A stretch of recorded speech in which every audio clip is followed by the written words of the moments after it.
1939. The Nazis began their occupation of the small town of Izbica, Poland. Among its Jewish residents was Thomas Blatt. In 1942, a 15-year-old Blatt used the birth certificate of a Polish Christian boy who had recently died and boarded a train to Hungary.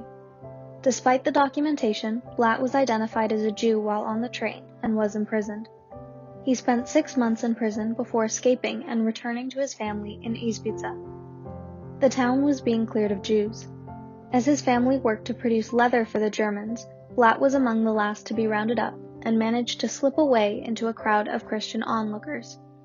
In the crowd, Blatt saw his good friend Yannick. He instructed Blatt to hide in Yannick's family's barn.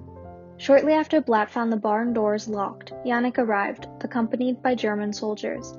Blatt had been betrayed by his friend. On April 28, 1943, Blatt and his family were sent to Sobibor, the Nazi extermination camp where his parents and brother would be murdered.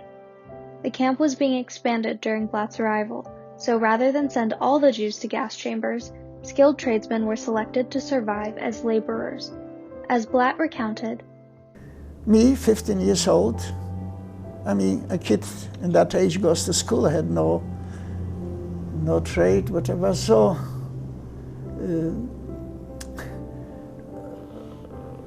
I still believe that my strong will some way reached this German. I know that.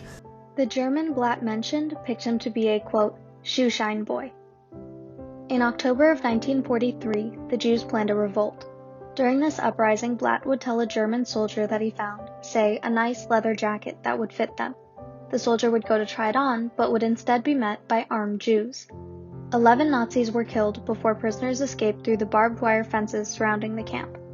Blatt, who got stuck under one such fence, was slowed down and thereby avoided the mines surrounding the camp, which were set off by other escapees ahead of him.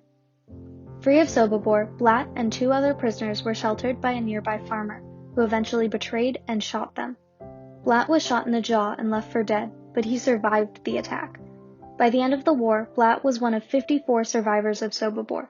He wrote 2 books about his experiences and advised a film about Sobibor. And in 2011, he testified in the trial of a former Sobibor guard who was convicted on over 28,000 counts of being an accessory to murder. No matter what he faced, the betrayal of a friend, a farmer, the threat of gas chambers, Thomas Blatt was going to survive. Blatt was going to make his story known. He was a survivor and a fighter, but Thomas Blatt was also a teacher who shared his story in the hopes that there would never be another like it.